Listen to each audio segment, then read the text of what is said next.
Buenas noches a todas, a todos, ¿cómo están? De verdad, es realmente una alegría poderles acompañar.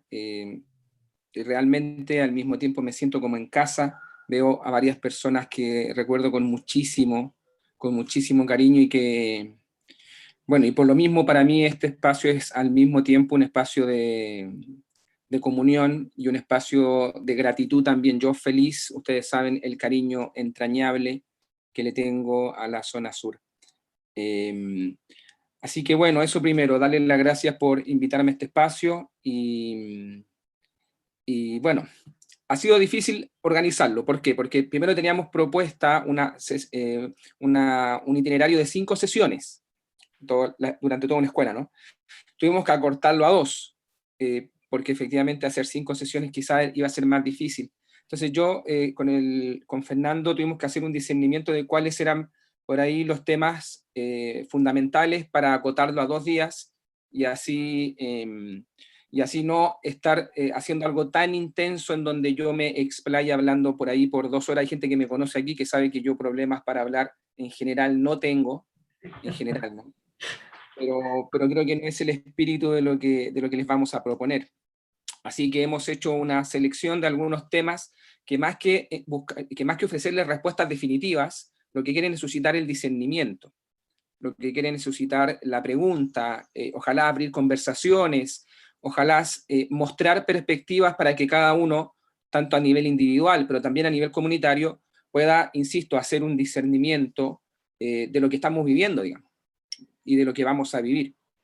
Entonces, yo les voy a comenzar a compartir pantalla. Los 2 días de presentación, yo al terminar hoy y al terminar mañana, les voy a compartir esta presentación en PDF, la voy a subir al chat. Entonces van a poder descargarlo ustedes y van a tenerla a disposición, para que sepan que todos estos textos, todos estos pasajes que vamos a ir leyendo, los van a tener a disposición. Eso es lo primero. Después, contarles más o menos cuáles son las propuestas de los 2 días. Hoy día vamos a tratar de responder a esta pregunta, ¿no? ¿Por qué participar en este proceso constituyente? En el fondo, ¿por qué es tan decisivo lo que se está jugando? Y lo que se va a seguir jugando, digamos. Voy a tratar de suscitar un poco esa reflexión a partir de lo que es la lógica de un proceso constituyente y lo que es la lógica de una constitución. Solo trataremos de responder esa pregunta. ¿Qué son las constituciones? ¿Cuál es la, digamos, la lógica jurídica y filosófica que hay a la base? Y por qué para nosotros como hombres y mujeres de fe también sería una cuestión decisiva participar. Aquí nos vamos a dejar iluminar por el magisterio del Papa Francisco. Y mañana vamos a tratar de responder a algunas pistas para el discernimiento desde la enseñanza social de la Iglesia. Es decir, la enseñanza social de la Iglesia, ustedes saben que aborda muchísimos, amplios, profundos temas, que de alguna manera muchos de ellos atraviesan los temas constitucionales. Temas como los derechos humanos, temas como la propiedad, temas como la definición de Estado, temas como los migrantes, todos esos y otros más aparecen en la enseñanza social de la Iglesia y por lo tanto nosotros volverlos a repasar a la luz y de frente al proceso constituyente, creemos que puede ser una fuente de iluminación. Les insisto, esto no va a ser una campaña de ninguna de las listas, ni de ningún partido, ni nada por el estilo, sino que básicamente quiere entregar pistas, herramientas para un discernimiento personal y comunitario. Yo les propongo, voy a hacer primero una exposición de los temas fundamentales, que en promedio creo que va a durar entre 35 y 40 minutos. ¿Ok? Y después vamos a dejar un espacio para las preguntas, las reflexiones, quizás la contraargumentación, bueno, para que podamos escucharnos y hacer de este aprendizaje un aprendizaje compartido. Va a ser expositivo, pero no solo expositivo, sino también queremos suscitar un intercambio. Yo de ahora en adelante no tengo acceso al chat, así que si alguien considera muy importante hacer una pregunta, pedir una aclaración, le pido que abra su micrófono y que lo haga a viva voz porque yo no voy a poder leerle. Y tengo a un par de personas a la vista, así que bueno, lo pregunto y ustedes me dirán, ¿estamos claros, claras? ¿Me expliqué bien? ¿Les parece la propuesta? ¿Comenzamos? Muy bien, veo solo dedos con pulgares arriba, así. Bueno, vamos para allá entonces. Fíjense, la palabra proceso constituyente es grande, es muy grande, porque es inédita para la historia de Chile. Entendido el proceso como un proceso constituyente participativo, ciudadano y democrático. Ustedes saben que en la historia de nuestro país, desde 1811 hasta 1980, se han escrito 10 constituciones. 10 o 11, pero hay una que no alcanzó a ser constitución. 10. Nunca en la historia ha sido escrita en un proceso constituyente. Nunca. Nunca en la historia ha sido escrito por una asamblea o por una convención. Siempre se escribieron solo a partir de dos procesos. A veces fueron escritas por el Congreso y a veces fueron escritas por una comisión específica, elegida. Un grupo de 5 o 6 personas, generalmente hombres, generalmente abogados, que elaboraran una constitución que en algunos casos, no en todas, fue sometida a plebiscito. Pero un proceso constituyente, es decir, una consulta ciudadana, pública y democrática, es inédita en la historia de nuestro país. Esto ya nos da, espero yo, una pista de por qué es tan importante en términos de proceso lo que vamos a vivir. Sobre todo que, como vamos a ver, las constituciones se juegan no solo en el contenido, sino también en el proceso de elaboración. Ahí también se juega su legitimidad. Como pocas cartas o como pocos textos jurídicos de un país. Lo veremos. Yo trataré hoy día, insisto, de, espero, entre comillas, ¿no?, abrirles el apetito en la participación activa desde nuestra conciencia cristiana y nuestra conciencia de fe en un proceso tan importante como este. Lo primero es definir qué es una constitución política. Fíjense que yo les pregunto antes, ¿no? Y ahí los que puedo ver me hacen así. Tienen la constitución en su poder, ¿no? La actual. La leyeron, ¿no? Está leída, me imagino, y reflexivamente. A veces conocemos su contenido fundamental, conocemos más o menos cuál es su lógica. ¿Por qué es importante conocerlas? Por lo que vamos a decir a continuación. Vamos a partir definiendo constitución política. Fíjense que podríamos definir así una constitución. Entendido como concepto universal, define a la Constitución como la ley fundamental del ordenamiento jurídico. Ley fundamental, ley en singular, del ordenamiento jurídico. Es decir, es la matriz de todas las demás leyes. De una Constitución brotan todos los códigos. Código penal, código civil, código de aguas, código sanitario, etcétera, etcétera. Y fíjense que si uno abre la Constitución no se encuentra con leyes en la Constitución. Se encuentra con artículos que definen las condiciones para el ejercicio de la ley.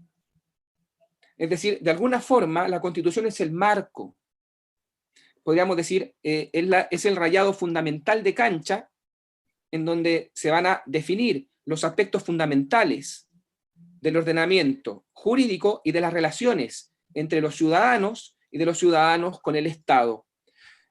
Ley fundamental, algunos le llaman también la Carta Magna del ordenamiento de una nación. Se encarga de organizar el Estado y su forma de gobierno, cosas que tienen que quedar explícitas, como vamos a ver. También fija las atribuciones y los límites del ejercicio de los tres poderes públicos. Lo repasaremos. Además, establece los deberes y las garantías a cada persona. Y fíjense que es el texto más corto. Sí, me pasó algo. Justo ahora me pidió actualizar Adobe. Perdón. Ya, ahí estamos de nuevo. Perfecto. Fíjense, es un texto corto. Si ustedes van al Paseo Humada, ¿se han fijado que ahí en Ahumada con Agustina o con Huérfano? Siempre me confundo. Hay un caballero que siempre está vendiendo textos jurídicos. Es un clásico del Paseo Humada. Él vende los códigos, bueno,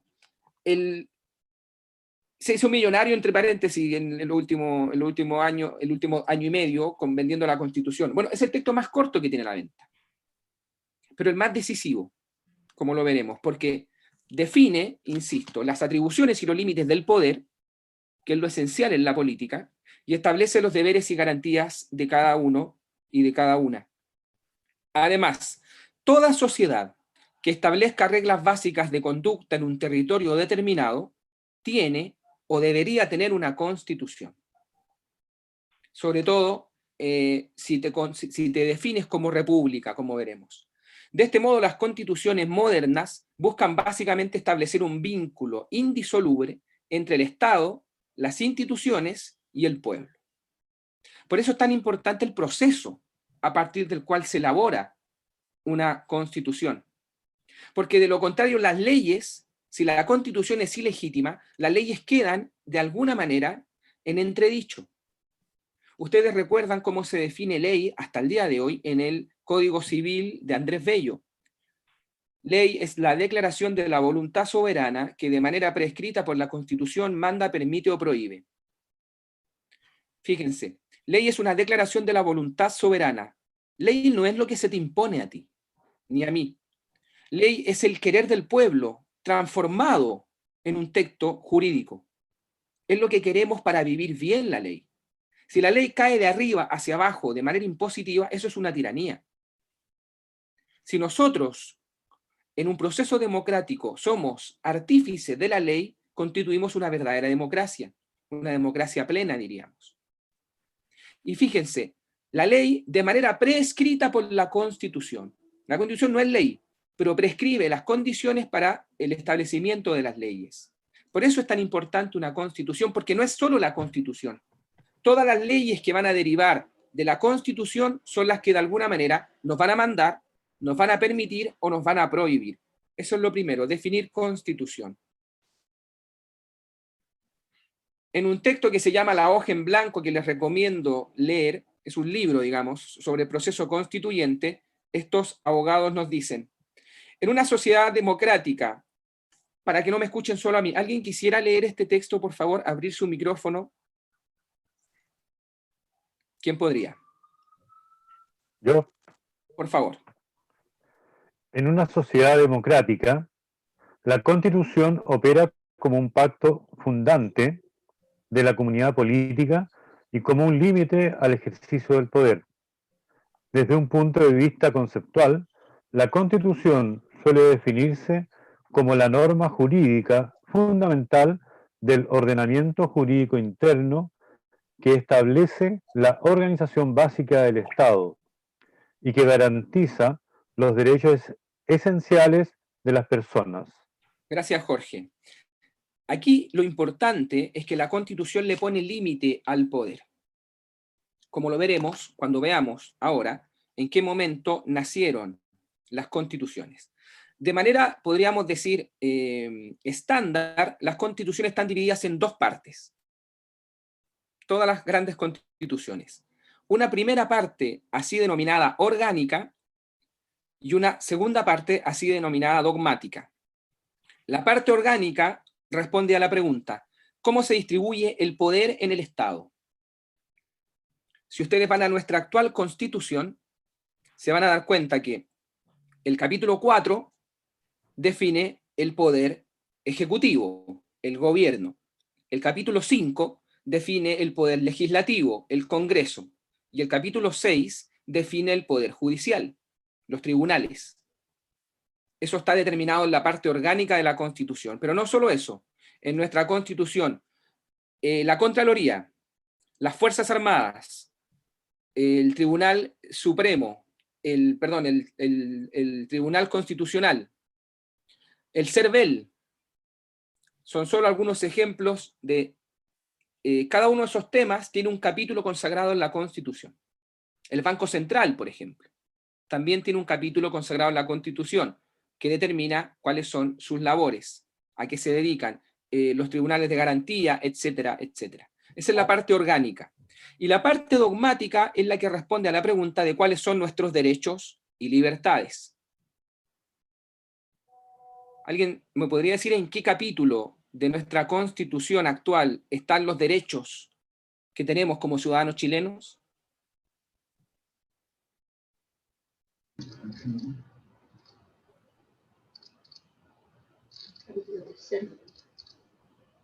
Capítulo tercero, artículo 19. 19. Efectivamente. Hay un listado de 26 derechos constitucionales que se nos garantizan, por lo menos en la teoría, por el hecho de estar bajo la tutela de la Constitución Política de la República de Chile. Esa es la parte dogmática. Entonces, a nivel, como diríamos, estándar, las constituciones se dividen en estas dos partes. Fíjense que las constituciones modernas son herederas de la tradición política liberal, y la tradición política liberal nace de las revoluciones liberales, principalmente las dos anglosajonas, perdón, la primera anglosajona y después la nuestra, más hacia la Revolución Francesa. Fíjense, la independencia de Estados Unidos de 1776 es uno de los antecedentes fundamentales de los regímenes republicanos. Y todas las constituciones responden también a un momento decisivo, al establecimiento de un nuevo ordenamiento en una sociedad. Viene la independencia de Estados Unidos en 1776, el 4 de julio, y se establece la Constitución de Estados Unidos en 1787, que de alguna forma viene a cerrar el proceso independentista en Estados Unidos. Lo mismo pasa en la Revolución Francesa. Viene la Revolución Francesa en 1789, y en 1791 se publica la Constitución, que viene a cerrar, de alguna manera, ¿no?, el proceso revolucionario. Procesos liberales, que son los derechos humanos de primera generación. Y bajo este lema, libertad, igualdad, fraternidad, se establece la lógica republicana. Ustedes saben que nuestra independencia es heredera de estas revoluciones. Somos hijos de esta conciencia republicana. ¿Por qué? Porque ¿con qué acaba la Revolución Francesa? En términos, diríamos, políticos, con el absolutismo monárquico. Es decir, el poder concentrado absolutamente en manos de uno solo. Esa es una monarquía absoluta. Todo el poder absoluto en manos de uno solo. Se rompe el absolutismo monárquico con la Revolución Francesa, caen los últimos reyes Borbones, Luis XVI y María Antonieta, y se instala una nueva lógica, que ya no quiere el poder concentrado en manos de uno solo, o de un grupo específico, sino que se instala la lógica del Estado de Derecho, que es contrario al absolutismo monárquico. Y aquí nacen las repúblicas. Por eso la Constitución se llama Constitución Política de la República de Chile. Las repúblicas son hijas de la Revolución Francesa. Y el Estado de Derecho, que es la condición necesaria para el establecimiento de una república, tienen dos características. Primero, la igualdad ante la ley. Y segundo, la separación de poderes. En el absolutismo monárquico no hay igualdad ante la ley y tampoco hay separación de poderes. El poder está concentrado en manos de uno solo, el monarca absoluto. En su momento fue el rey, en su momento fue el faraón, en otros gobiernos fue el totalitarista, el duce, el Führer, el dictador. En un Estado de Derecho, con lógica republicana, demanda la igualdad ante la ley y la separación de poderes. Ahora bien, esto no solo debe decirse, sino que debe quedar consagrado. Y cuando digo consagrado, me refiero a que debe quedar estipulado a fuego. No en cualquier ley, sino en algo que sea más grande que una ley. En algo que sea la condición de posibilidad para una ley. Las constituciones. Es decir, básicamente la Constitución lo que busca es consagrar la igualdad ante la ley y la separación de poderes. Si ustedes van a nuestra actual Constitución y la abren, en el artículo 1 se van a encontrar con lo primero, igualdad ante la ley. Las personas nacen libres e iguales en dignidad y derechos. Si ustedes van al artículo 1 de la Declaración de los Derechos del Hombre y del Ciudadano de 1789 de la Revolución Francesa, está exactamente lo mismo. Los hombres nacen y permanecen libres e iguales en dignidad y derechos. Si ustedes van al artículo 1 de la Declaración del 10 de diciembre de 1948 de las Naciones Unidas, el artículo 1 dice lo mismo. Las personas nacen y permanecen libres e iguales en dignidad y derechos. Es condición de posibilidad para hablar de una república democrática la igualdad ante la ley, consagrada en una constitución. Y la separación de poderes, como les comenté, en el capítulo 4, capítulo 5 y capítulo 6. Los poderes separados, y tan separados que tienen que ser autónomos. Tienen que ser independientes entre sí. ¿Por qué? Porque el poder absoluto corrompe absolutamente, pues, bajo el principio, ¿no?, de Lord Acton. Y hay un principio que también en la política dice que solo el poder puede controlar el poder. Si el poder está en manos de uno solo, o de una sola, o de un único partido, estamos hablando de dictadura, o de totalitarismo, o por lo menos de autoritarismo. Pero si queremos establecer lógicas republicanas, tiene que haber separación de poderes. Y además tienen que ser poderes independientes. Y no solo se tiene que decir, tiene que quedar consagrado en un texto fundamental, la Constitución. Básicamente las constituciones entonces lo que buscan es conservar el Estado de Derecho de la lógica republicana. Igualdad ante la ley y separación de poderes. Por lo mismo, si ustedes van al artículo 4 de nuestra Constitución, que es un artículo conocido como las cláusulas eternas, es decir, este artículo va a quedar en las próximas 1000 constituciones, ojalá. ¿Qué dice el artículo 4 de nuestra Constitución? Que es el más corto, entre paréntesis. 5 palabras tiene ese artículo. Chile es una república democrática. Por lo tanto, igualdad ante la ley y separación de poderes. Una pregunta que puede ser un poco capciosa, ¿no? ¿Qué año se publica este texto? ¿Qué año entra en vigencia este texto?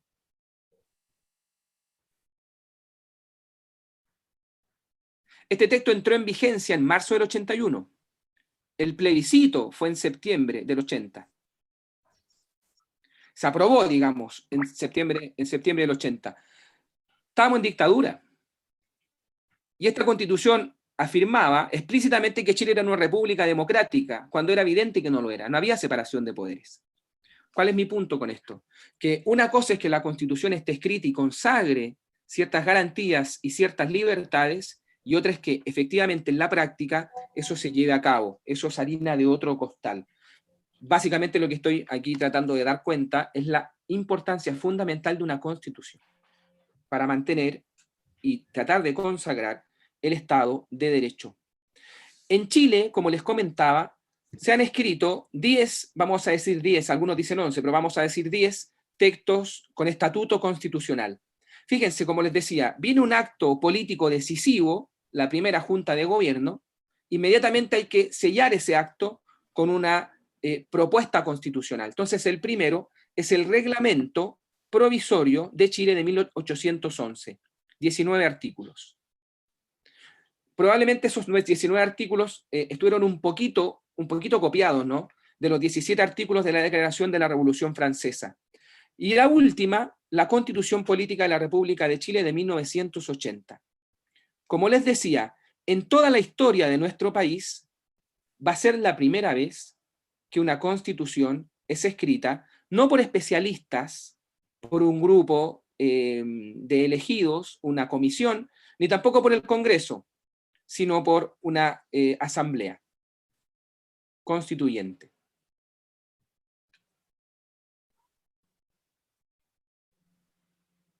Ustedes recuerdan, ¿no? Plebiscito nacional. ¿Alguien se acuerda de ese voto? Fueron a votar, Jorge, me imagino, ¿eh? Hay varios cerca del carnet, probablemente. Yo fui, yo también. Fueron, ¿no? ¿Y se acuerdan la configuración del voto así era? Sí, Sí, tipo. Una estrellita feliz por el sí y una oscura. ¿Se acuerdan cómo fueron esos días previos, digamos? ¿A ustedes les dieron espacio para leer la Constitución? No. No. Hubo No. campaña libre, digamos, con prensa permitida. a favor o en campaña, contra, hubo digamos. campaña del Absolutamente terror, no. hubo campaña del terror solamente. Sí. A mí alguien me contaban, yo el 80 tenía 1 año, así que no lo recuerdo, que por ejemplo iban a algunas asambleas populares Eres de un las niño. Fuerzas Armadas a pedir los carnés los días anteriores y los devolvían al otro día o 2 días después de la elección. No me pasó eso. Yo me acuerdo que hubo un acto en el Caupolicán, Sí. donde fue orador principal Eduardo Frei Valdés. Montalva, y ahí hubo una crítica súper potente a la Constitución que en ese momento había. Y después me acuerdo también que hubo diversos movimientos, y sobre todo ligados a iglesias, que organizaron talleres y conversatorios sobre la Constitución y lo que significaba votar sí o no. Ya, todo eso fue antes, por supuesto, en el proceso, diríamos, Antes. Previo. Sí. Eso fue previo. Oye, pero eso Pero una cosita, esta Constitución del 80, cuando se lleva por el gobierno militar de entonces a que se iba a ir a una votación para toda la persona, para todo el pueblo en realidad, eso no lo hace constituyente en todo caso. Esta Constitución se publicó una semana antes, porque cualquier constitución, según la antigua, porque hasta que no salga aprobada esta Constitución, la que refiere a la Constitución del 25. por supuesto. Esa Constitución del 25 decía que tenía que salir en el diario oficial cuando iba a hacer la votación y tenía que publicarse la Constitución según la ley de la antigua Constitución. Esto se hizo solapadamente. De hecho, los ideadores siguen siendo Jaime Guzmán,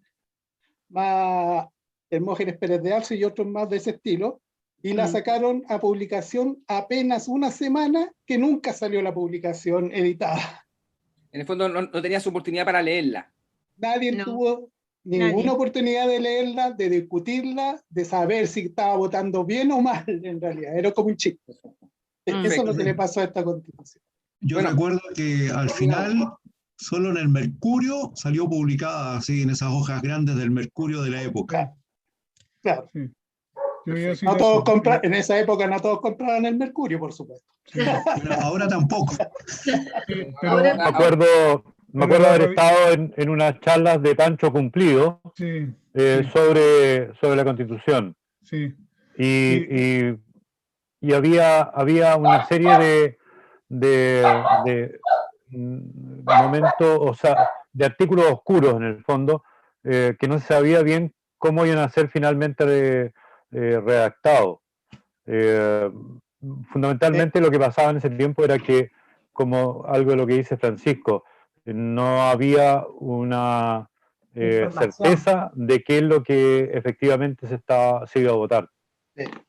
De hecho, en la Biblioteca Nacional está la primera salida de lo que debió haber salido, por ejemplo, a luz, y que en esta Constitución se prohibían los partidos comunistas que no eran de origen de derecha. Se prohibieron todos los partidos el antiguo artículo, si no me equivoco, el antiguo artículo 8. Exactamente, ese artículo 8. Todavía existe, pero ahora lo que prohíbe son los partidos totalitarios, pero en ese momento estaban proscritos, como había sucedido el 48 con la ley maldita. Exacto. Era como una especie de refresh de esos años. Exacto. Sí. Ahora, ¿ustedes se acuerdan cuál fue el resultado del plebiscito? Ganó por mayoría la cuestión, pues. Pero puede haber sido una cosa en la mayoría, como la que ganó la prueba ahora, casi el 80, y otra es una mayoría no tan mayoría, privilegiada, digamos. Sí. Ahí está. Ah. ¿Se acuerdan ahí los que compraron el Mercurio? En ese 29% estaba mi voto y además que la cabina para votar era totalmente abierta. Por lo tanto, yo voté sobre el cajón del voto y la mujer me llamó la atención y yo le dije, ¿qué diferencia hay entre que vote aquí y que vote allá adentro? Mi decisión es esta, voté y lo metí al cajón.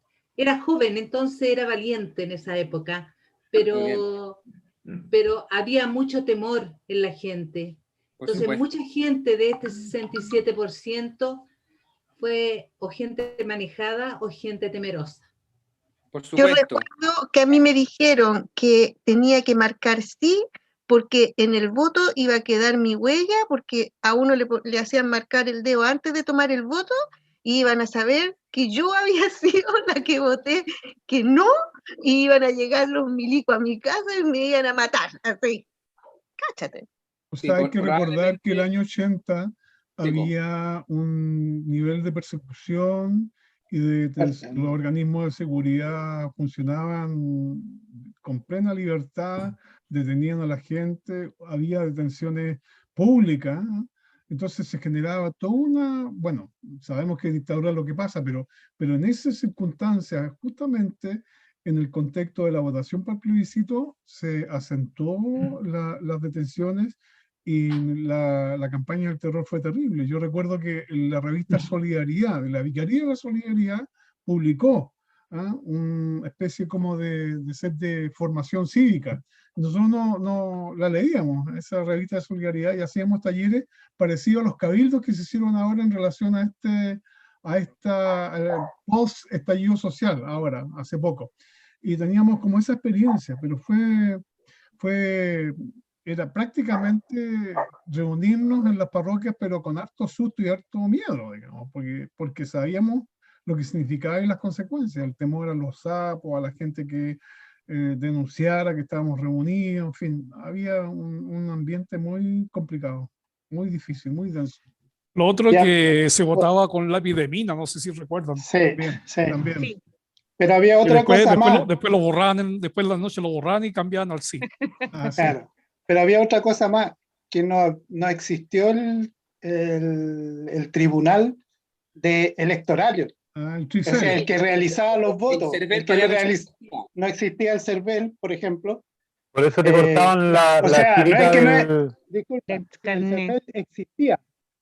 Lo que pasa es que el CERVEL estaba fuera del Claro. gobierno de entonces, el gobierno lo dejó fuera, por lo tanto no había No tribunal había CERVEL, básicamente. Eso claro. Bien. No hubo un tribunal que era el que realiza la contabilidad de votos, así que la contabilidad de votos fueron los mismos que publicaron así que ese 67 fue como, pucha, pongamos un número. En general, se sabe que en dictaduras las elecciones, sobre todo en épocas donde no existían las comisiones internacionales que ahora acompañan los procesos eleccionarios en todo el mundo, eran probablemente ilegítimas gran parte de las elecciones. Por lo mismo, como ganó el sí y se aprobó la nueva constitución, la firma de la constitución quedó por los cuatro jinetes, diríamos, bueno, por los cuatro Del jinetes, ¿no? apocalipsis. Ustedes saben que después Ricardo Lagos cambió la firma de la constitución. Sí. Y en ese momento muchos dijeron, ya estamos listos. El mismo Lagos dijo y después Lagos se desdijo. Lagos en ese momento dijo, ya no tenemos una constitución que nos divide, sino una que nos une. Después, años después, dijo, no, en realidad sigue siendo la misma, esencialmente la misma. Cambiaron, porque han habido reformas constitucionales, han habido más de 40 reformas constitucionales, pero sigue siendo básicamente la misma. Yo voy a decir una cosa respecto a lo importante que entendió la Junta Militar, que era una nueva constitución. Viene el golpe de Estado el 11 de septiembre del 73, el 13 de septiembre del 73 se reúnen en la primera reunión la Junta de Gobierno. Y hoy día están los textos de la primera, de la segunda, de todas las actas secretas. Ya no son secretas, ya están a la luz. Y en la primera reunión que se reúne la Junta de Gobierno, a 2 días del golpe de Estado, una de las determinaciones es una nueva constitución. Y le encargan a la Comisión Ortúzar, pero el genio, lo sabemos, la mente de esto fue Jaime Guzmán, una nueva constitución que dé cuenta de la nueva institucionalidad. Y ellos trabajaron durante años para que llegara el día del plebiscito. La Constitución gana por esta mayoría y en marzo del 81 entra en vigencia. pero se le conoce como la Constitución de 1980, que es la que nos rige hasta el día de hoy. Y ojo, Sí, nadie dice o nadie puede garantizar todavía que no vaya a seguir siéndolo después. claro. Porque ustedes Sí, saben que esta constitución, como dijo alguien por ahí, las constituciones son válidas hasta que viene una nueva que es proclamada. exacto. No hay vacío constitucional acá. Ahora, ¿qué pasa si el plebiscito de salida es de rechazo? Sí, Nos quedamos con la Constitución de 1980 80, sí. hasta que haya un nuevo proceso constituyente. Sepa Dios cuándo más sería. Por lo pronto, esta es nuestra Constitución y cuando se escriba la nueva, eso lo vamos a ver, lo que va a tratar de hacer es competir, perdónenme las comillas, ¿no?, con la de 1980. Ahí vamos más o menos a explicarlo con detalle. ¿Cómo está configurada la Constitución actualmente? Porque la Constitución ha recibido cambios, ha tenido modificaciones. ¿Se acuerdan de alguna modificación importante de la Constitución? Ustedes saben que esta Constitución nació, por ejemplo, con la irremovilidad de ¿qué cosa?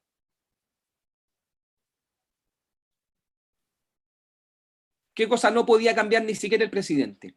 El comandante en jefe del ejército. O de cualquiera de las cuatro ramas. Sí, o de cualquiera de las cuatro. Eso Los actualmente senadores designados. los senadores designados también era parte de la Constitución original. La proscripción de los partidos de izquierda también era parte de la Constitución original. Y el CONSUSENA, que era el Consejo Nacional, creo que de Seguridad Nacional o algo así. Eso Tampoco existe está. todavía. ¿Todavía existe el CONSUSENA? ¡Wow! El COSENA, sí, Consejo de Sí. Seguridad Nacional tiene un capítulo dedicado. Recuerden que se reunieron en tiempo del estallido social. Así está configurada hoy la Constitución. 129 artículos divididos en 15 capítulos. Cada capítulo es claro y distinto, es decir, cada capítulo consagrado a un tema distinto. Si usted quiere saber el tema de las Fuerzas Armadas en nuestro país, capítulo 11. Ahí se determina constitucionalmente que las ramas del ejército, el ejército, la marina y la aviación dependen del Ministerio de Defensa y las policías dependen de ¿qué ministerio? Interior. Del Ministerio del Interior. Eso es constitucional. Capítulo 11. La Contraloría, capítulo 10. ¿Ustedes quieren saber cómo está configurado el Congreso? Capítulo 5. Todo eso está constitucionalmente determinado, más 42 disposiciones transitorias. Ahora bien, ustedes se acuerdan de esta foto, ¿no? ¿Qué día fue este? El 28 de octubre. No, esto fue después de octubre. 2020. Esto fue hace poco, porque ahí está el código. En noviembre. Noviembre. del 2019. En noviembre. Cuando salió Piñera. Noviembre. 15 de noviembre, algo así. El acuerdo Hicieron por el la paz y la nueva acuerdo Constitución. por la paz, sí. Esa noche larga. Y trabajar por ¿Cuándo amanecida. se firmó el acuerdo? El acuerdo por la paz y la nueva Constitución, así se llamó. Sí. Ahí en la foto pueden ver algunos más contentos que otros, por supuesto. Sí. Aquí se alarga la Constitución esa noche. ¿Por qué? Porque la Constitución solo puede cambiar con reformas constitucionales. De hecho, algunos han definido Constitución como la Carta Magna de principios legales difíciles de cambiar. Es decir, es muy difícil cambiar una Constitución. Más la chilena. Si ustedes quieren leer las reformas a la Constitución, tienen que ir al capítulo 15. Y ahí se dan los quórum, que algunas veces son más calificados que otros para las reformas constitucionales. Para efectivamente proponer un proceso nuevo, tuvo que hacerse una reforma constitucional, en el capítulo 15. Por eso se alargan y se incorporan los artículos del 130 al 143, en el capítulo 15. Por lo tanto, actualmente esta Constitución está calentita, o sea, en la última edición tiene 143 artículos, divididos en 15 capítulos. ¿Okay? Si ustedes quieren leer, todos los detalles del proceso constituyente están en los últimos artículos, que se agregaron, insisto, a raíz del acuerdo por la paz y la nueva Constitución, y de pronto nos encontramos con esta oportunidad. Insisto con el término oportunidad, porque vamos a elegir ahora a los constituyentes en este proceso. Ya esto está totalmente desarmado en realidad, porque ayer ya se actualizó y, como decía el padre Julio al comienzo, hay una solicitud que tiene que ser confirmada por el Congreso porque tiene que ser reforma constitucional para que el plebiscito se corra un mes. Sería a mediados de mayo, en virtud de la urgencia sanitaria. Eso es una noticia en desarrollo, veremos, pero de todas maneras, el proceso es más o menos así. Ustedes saben, el 25 de octubre del 2020 ganó el apruebo por amplísima y significativa mayoría.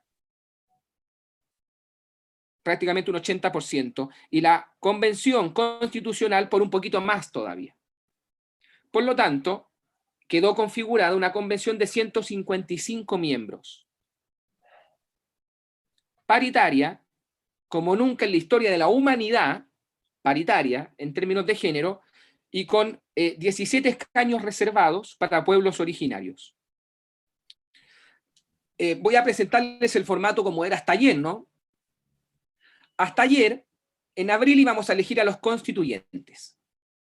Yo voy a explicar una cosita de la elección de los constituyentes que me parece interesante. Cuando sean elegidos los constituyentes, ellos van a tener 9 meses o un año, es decir, 9 meses, pero si necesitan más tiempo les van a dar 3 meses más para elaborar el texto de una nueva constitución. Probablemente se van a demorar un año. Es como esos albañiles que les pides que te arreglen el techo y te hacen un proyecto para 2 semanas y terminan trabajando 2 meses. Algo así va a pasar, yo creo, con la Constitución. Van a trabajar durante un año con dedicación exclusiva y con un sueldo estipulado. Ahí vamos a ver cuánto es, un poquito más de 2 millones de pesos. Después de ese año o 9 meses que trabajen, nos van a dejar 60 días para que nosotros leamos la nueva Constitución.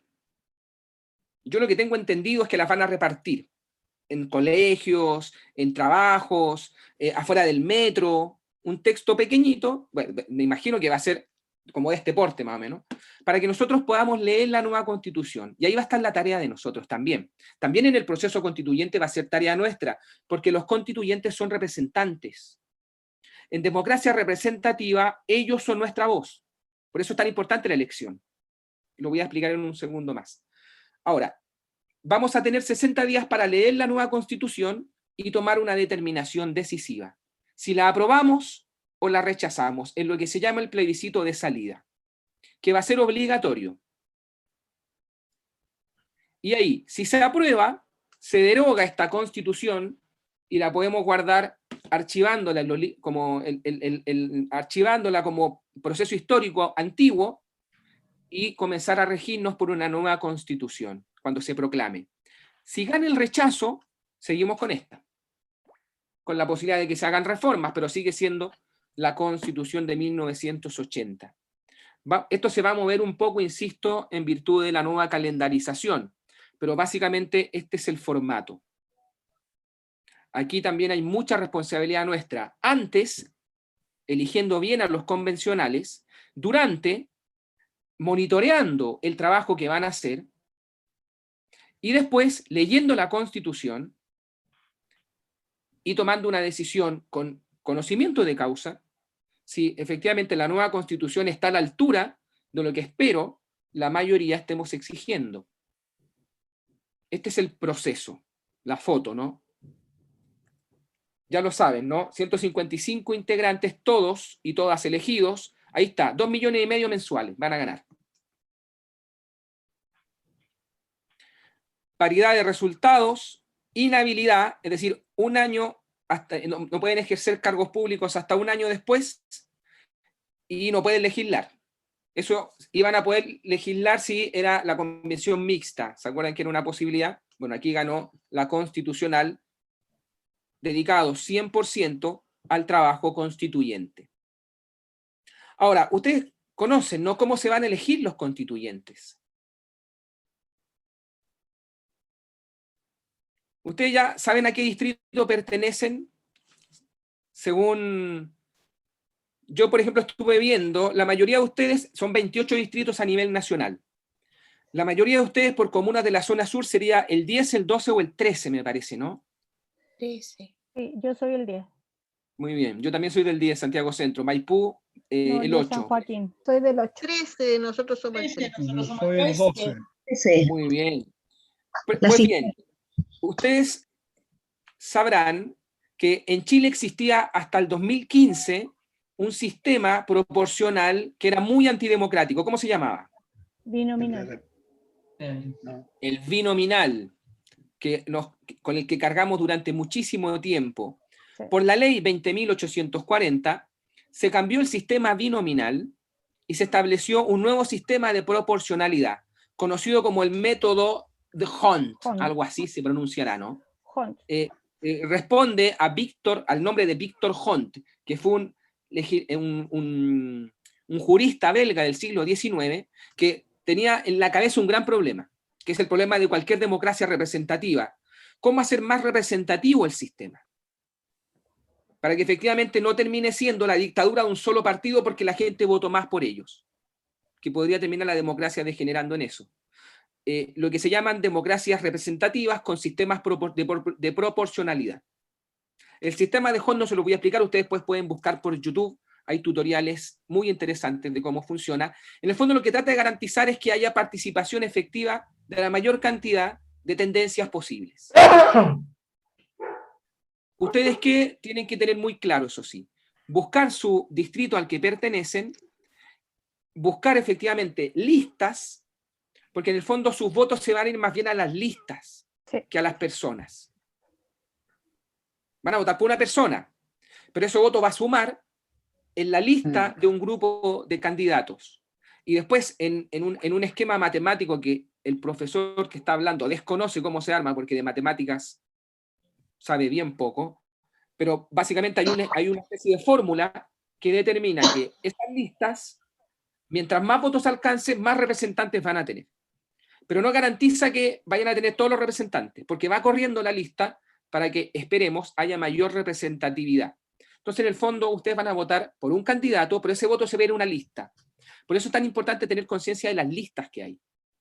Está la lista, fíjense, ha estado todo el debate y el dilema respecto de las listas de partidos políticos que están de alguna forma para algunos secuestrando el proceso, y las listas de independientes y de verdaderos independientes. Entonces ustedes, si ustedes tienen el ahínco y el coraje de ver todas las propagandas políticas de la tele a la hora de la franja, podrán ir viendo efectivamente qué listas existen. Listas independientes, listas más asociadas a algunos partidos. La lista del pueblo es una lista famosa también porque de alguna forma trata de garantizar cierta independencia.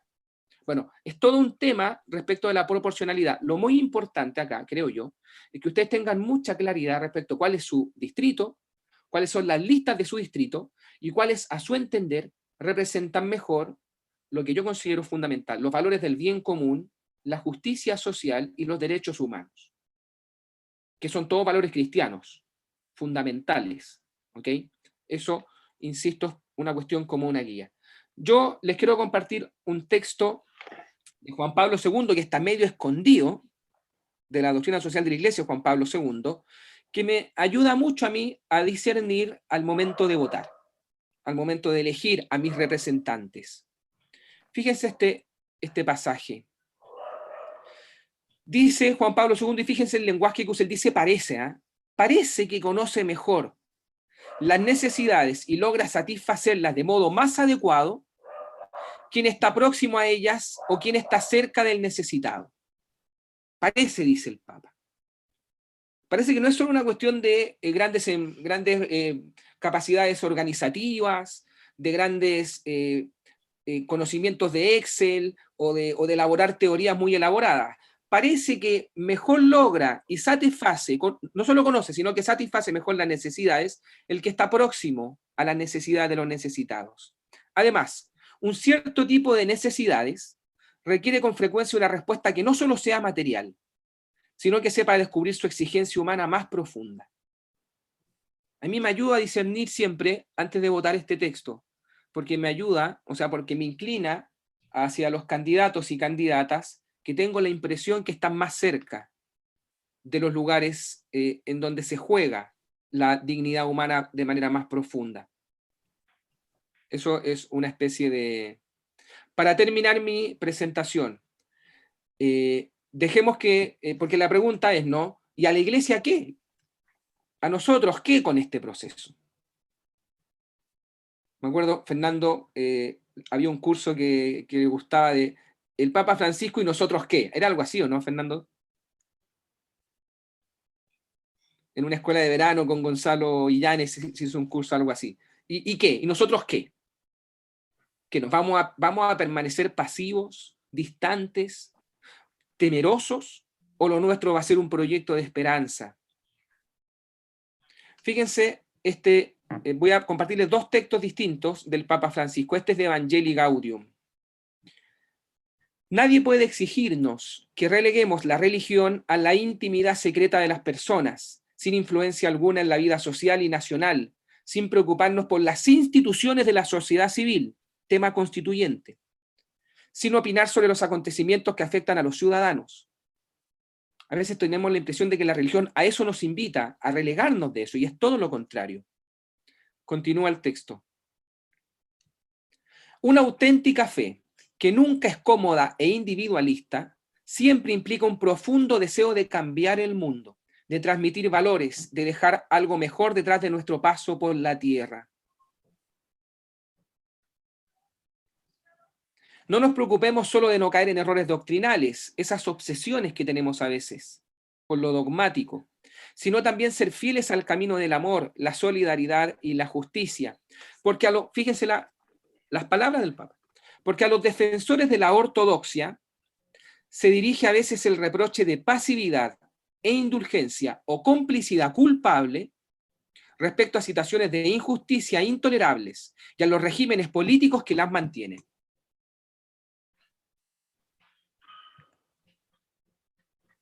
Dejo esta pregunta. En virtud de lo que hemos visto de la importancia del proceso constituyente para la construcción de una sociedad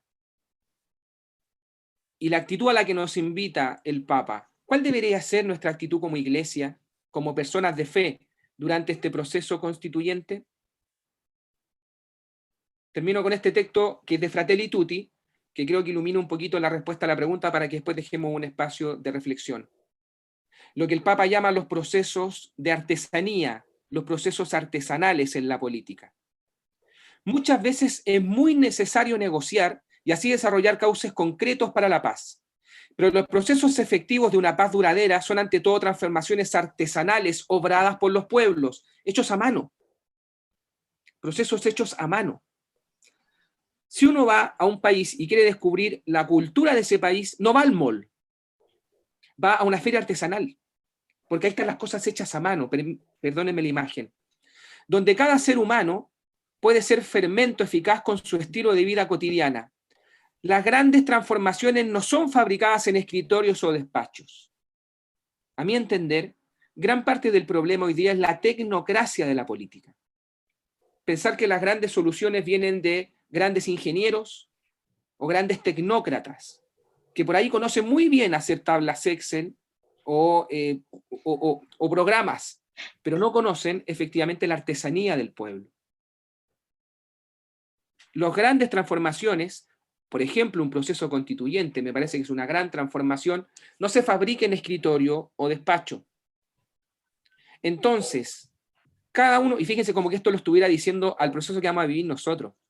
Entonces, cada uno juega un papel fundamental en un único proyecto creador, para escribir una nueva página de la historia, una página llena de esperanza, llena de paz, llena de reconciliación.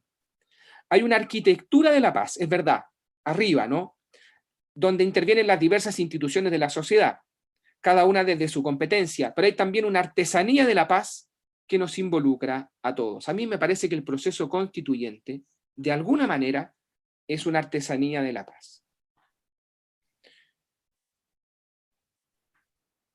Vuelvo atrás para dejar esta pregunta. Yo dejo de compartir pantalla.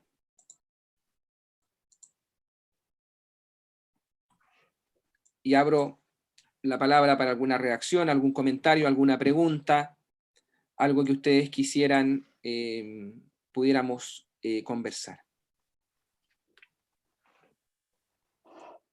la actitud de involucrarnos, de informarnos, por ejemplo, que estamos haciendo ahora, de participar y estar, o sea, estar ahí, no ver que se desarrolle esto sin nosotros estar involucrados.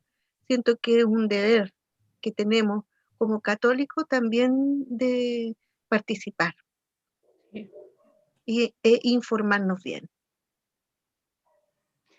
Y lo otro, tener mucho cuidado, porque muchas personas que sabemos que pertenecen a ciertos partidos políticos o que tienen ciertas condiciones, ahora aparecen como independientes. Entonces tener ahí mucho ojo y clarificar bien esas situaciones. A muchas personas de pronto eso les molesta, pero yo creo que es un deber, como decía la señora Yernela, es un deber de nosotros aclarar, clarificar esas situaciones. Eso. Yo creo que centrarnos en la persona, la Constitución siempre tiene que estar centrada en la persona. Y hay artículos de la Constitución que realmente no se pueden cambiar. La dignidad de la persona, el ser humano, primero ante todo, ante cualquier situación, el ser humano. Yo creo que eso tenemos que preocuparnos, porque esta Constitución que está ahora realmente tiene garantías que son nuestras, que el derecho a la vida, el derecho que son nuestros, y no nos pueden quitar eso, y hay que preocuparnos el día en que tengamos que votar si esta Constitución se aprueba o no, y realmente ver si los derechos de las personas están en el centro de esta Constitución. Yo creo que es un llamado en lo personal a preocuparme del ser humano antes que todo, antes de los espacios que no se ganen, la parte, digamos, de los territorios, que las aguas que no se vendan, que esto, yo creo que primero que nada, la persona. Una pregunta. Usted dijo que si hay un rechazo a esta Constitución porque realmente los artículos que presentan no son lo que el pueblo espera, si la rechazamos, digamos, va a continuar la Constitución que tenemos vigente, ¿no? La del 80. ¿Y no hay ninguna otra posibilidad posterior de cambiarla? Sí, Alicia, podría ser, pero tendría que haber nuevamente un proceso de reforma constitucional. Es decir, en la Constitución existen hoy día mecanismos para reformar la Constitución. Capítulo 15. Ahora, Diego, si quiere una nueva Constitución, tiene que haber un nuevo proceso constituyente. Y eso demandaría la voluntad política de los partidos, porque, insisto, la Constitución está en manos, entre comillas, del Parlamento, que es el que tiene la posibilidad, según los quórum que correspondan, de determinar cambios constitucionales. Pero efectivamente, si se rechaza la nueva Constitución porque no está a la altura, continúa la nueva Constitución hasta que aparezca un nuevo proceso constituyente. Ahora, una cuestión entre paréntesis, ¿no? A veces me ha tocado dar algunos temas relacionados con esto, o estar en espacios de reflexión con otras personas también, y cuando uno pregunta, ¿quiénes han leído la Constitución entera, no? Sí. En general, pocos, ¿no? Y más de alguno ha dicho, ¿y para qué si la van a cambiar? Bueno, ¿y cómo sabes tú que la nueva no va a ser lo mismo si no conoces la actual? Que no nos van a decir, no, si hicimos una nueva Constitución y básicamente tiene los mismos grandes problemas que mañana yo les voy a presentar a la luz de la enseñanza social de la Iglesia, cuáles podrían ser los temas más en entredicho. Algo les voy a decir antes de terminar hoy. Pero por eso es tan importante leerla, para efectivamente saber qué cosas de la Constitución nosotros quisiéramos que cambien y cuáles son los candidatos constituyentes que, por ejemplo, poner un ejemplo, algo dijo Margarita, el tema del agua, por ejemplo. Sí. Del derecho humano al agua. Vamos a ver que la Constitución, artículo 19, capítulo 3, parágrafo 24, es la que ampara que el agua pueda ser un bien privado. Sí. Y por eso el Código de Aguas del 81 abrió las puertas a lo que hoy día, de alguna manera, explica también, no solo el cambio climático, explica la sequía en algunos lugares. Sí. Entonces, cuando uno ve a los candidatos constituyentes, si alguien lo quiere, ¿no? y quiere que el agua sea un bien nacional de uso público consagrado en la Constitución, bueno, vaya y vote por los candidatos que van en esa línea. No es el único tema, ¿no? Pero es una manera de prepararnos para que la nueva Constitución esté a la altura y no terminemos cayendo en una especie como de paradoja de haber aprobado una nueva Constitución y haberla rechazado después. Que es posible. Es posible. Yo quiero decir algo. Mi nombre es Luisa Caro, yo no aparezco en el recuadro porque no tengo cámara. Quiero Pero la decir- escuchamos fuerte y claro. Luisa, linda. Quiero decirle de que cuando se den el trabajo de mirar la franja en la red y después de eso se queden 5 minutos porque la red está haciendo unas noticias que dice ojo con el proceso constituyente y van dando explicaciones, por ejemplo, de que un mapuche tiene que votar por un mapuche porque hicieron un padrón y no pueden votar por otro pueblo originario. Por ejemplo, dan cuáles son los partidos que pertenecen a cada lista y van ampliando la información que da la franja. Eso quería contarle. Sí, muy bueno, Luisa. Una consulta, Diego, una consulta. ¿Qué pasa? ¿Qué sucede cuando, ¿cierto? Se cambia esta constitución, se aprueba esta constitución? ¿Qué pasa con las leyes que hay actualmente? ¿Cómo se adaptan las leyes a esta nueva constitución? ¿Hay que cambiarlas todas? ¿Se reforman? Es una muy buena pregunta, Alejandro. Voy a mañana responder un poco eso. Ustedes saben que mañana tenemos la segunda parte, ¿no? Voy a decir algo breve para explicar. A ver. No va a cambiar toda la Constitución, entre paréntesis, ¿eh? ¿Sabían o no? No puede cambiar toda la Constitución. No puede. Voy a decir un par de cosas porque creo que gran parte del proceso constituyente, tanto en la campaña del apruebo y del rechazo, como ahora, ha funcionado también en algunos lugares como una campaña del terror, ¿se han fijado, no? Sí. Y esto es creo que la mayoría estará de acuerdo conmigo, que en general las campañas del terror no son buenas consejeras. Es decir, las campañas del terror generan las condiciones para votar con miedo. Y el cristiano y la cristiana está llamado a participar en estos procesos con esperanza. No ilusamente, con esperanza. La esperanza nunca es ilusa. La esperanza es lo realista por definición, podríamos decir. Ahora, las campañas del terror te han hecho creer o han echado a andar ideas como, por ejemplo, que una nueva constitución podría literalmente dejar escrita cualquier cosa. Una hoja en blanco como un salto al vacío. Sí. Y podría quedar escrito, por ejemplo, que toda la propiedad que tenemos ahora nos la puede quitar el Estado y repartirla entre otras personas. Y hay gente que se lo cree. O también han echado a andar la idea de que una nueva constitución puede prohibir la religión. No sé si lo han escuchado. Sí. Puede quedar consagrado constitucionalmente que en Chile se prohíben todas las religiones. Todo eso es falso, con F mayúscula. En virtud, lo vamos a decir mañana, de que... sí, farso. Farso, como decía el profesor Salomón. ¿Por qué? Porque según el artículo 135 que vamos a leer mañana, que es un artículo de extensión de del proceso constituyente, el proceso constituyente debe respetar algunas cuestiones del actual ordenamiento jurídico chileno. Debe respetarlas. Una es que Chile debe seguir siendo una república democrática. Porque también escuché eso yo en un debate. No, capaz que un nuevo grupo, como un partido único, declare en una nueva constitución que Chile ahora es una dictadura, o es un nuevo sistema de partido único, o es una república al estilo soviético, lo escuché. Come guaguas. Como que podría quedar eso estipulado. No, conforme al artículo 135, que lo vamos a leer mañana, es obligatorio en el proceso constituyente que Chile siga siendo, se respete el régimen republicano y democrático. Chile va a seguir siendo una república democrática, por un lado. Y más importante aún, diría yo, no sé si más importante, pero tan importante, es que se compromete el proceso constituyente a respetar los acuerdos y tratados internacionales de Chile que se encuentren vigentes. Por ejemplo, la Declaración Universal de los Derechos Humanos. O sea, un nuevo proceso constituyente no puede prohibir el culto, porque es un derecho humano, según el artículo 18 de la Declaración de los Derechos Humanos. No puede clausurar la propiedad privada, porque es un artículo de los derechos humanos según el artículo 17. Otra cosa es que la propiedad después tenga que vérselas con el bien común y con el destino universal de los bienes, lo vamos a ver mañana.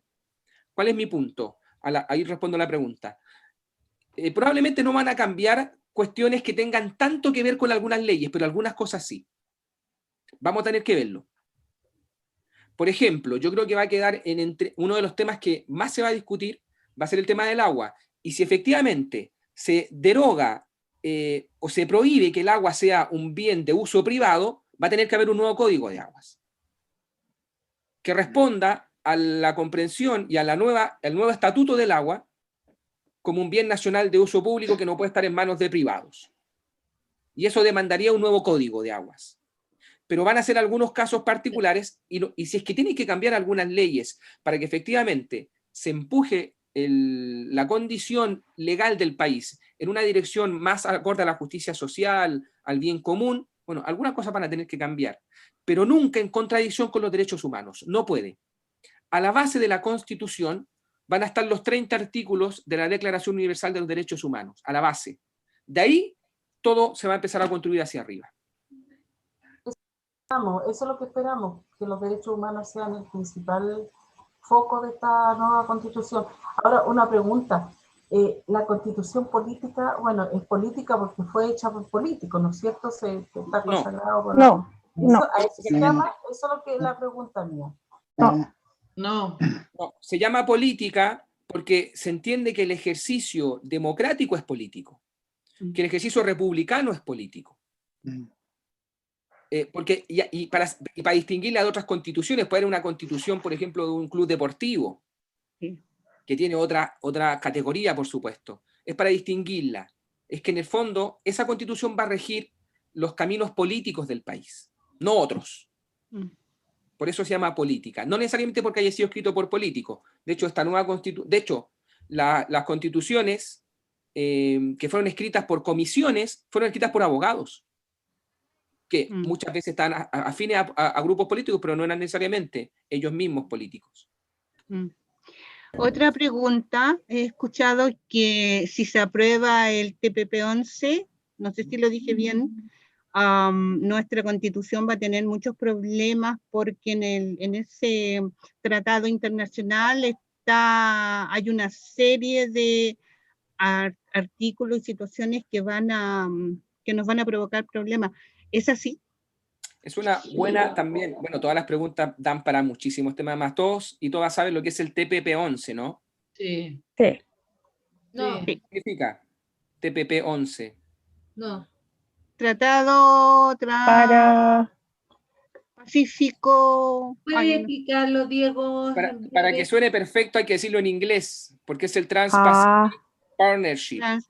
No. Que es una 11 porque es entre 11 países. Está muy en debate por el tema medioambiental, ¿no? Sí. Porque sería un acuerdo como de libre intercambio económico desde lo ambiental entre 11 países. Y bajo algunas perspectivas, sobre todo ecologistas, lo que abriría es la puerta para que capitales extranjeros se apropien aún más de recursos naturales de nuestro país. Entonces, claro, en la Patagonia. Por ejemplo, tanto temas de bosques, ríos y cuestiones asociadas con el derecho de las semillas. Las semillas, sí. El tema de los humedales, hay todo un tema totalmente involucrado con eso. Por eso algunos sostienen que efectivamente el apuro por aprobarlo es para que quede amarrada en una nueva constitución. Conforme a que sea un tratado internacional firmado por Chile y vigente en la actualidad, por ejemplo, no se pueda declarar el bien o no se pueda respetar el tema del agua, el tema de los bosques, el tema de los recursos naturales. Es muy interesante y yo les recomiendo informarse. Bueno, algo dijo Yanela, ¿no? Estar informados e informadas es el camino. Es uno, no el único, pero es uno de los caminos fundamentales. No dejarse llevar por fanatismos que asustan, que a veces nos hacen creer que el mundo es blanco o negro y que los que no piensan como yo están equivocados. También es una cuestión peligrosa para la política y para la sociedad. La democracia demanda la pluralidad de voces. demanda, mientras todos estemos de acuerdo en que los derechos humanos son fundamentales, debemos darnos espacio para escucharnos, para debatir, y sobre todo en tiempos tan álgidos como el que estamos viviendo, tan álgidos políticamente, aparecen liderazgos de extremos, que son una especie de flautistas de Hamelin que a muchos nos pueden seducir, pero que nos terminan llevando. La historia ha demostrado que cuando los más fanáticos, los más radicales llegan al poder, se abren las puertas a los totalitarismos. Así entró Mussolini el 22 en Italia, así entró Hitler el 33 en Alemania, y así entró Stalin el 23 en la Unión Soviética. Situaciones graves de temblor político abren puerta a extremistas y a fanatismos que se alejan de la esperanza cristiana. El Papa Francisco en Fratelli Tutti tiene textos muy, muy interesantes sobre el camino de la política y vuelve a instalar en el centro de la política un concepto que ya había instalado Pablo VI, amigo personal de Fernando Tapia, y el Concilio Vaticano II. El diálogo. El diálogo es el camino, no los monólogos. El diálogo es el camino, va a decir el Papa. Y escribe por lo mismo textos contra el fanatismo en Fratelli Tutti. El diálogo será el camino, y nosotros, yo creo, como iglesia, tenemos ahí un potencial, porque el diálogo tiene una profundidad teológica. Dios es diálogo en la tradición católica. Es un diálogo eterno entre el Padre, el Hijo y el Espíritu Santo. Es tan diálogo que el verbo, que la segunda persona se hace verbo, palabra, para dialogar con nosotros. O sea, el diálogo está en la médula teológica de nuestra revelación y por lo tanto también debería ser camino para nosotros como comunidades.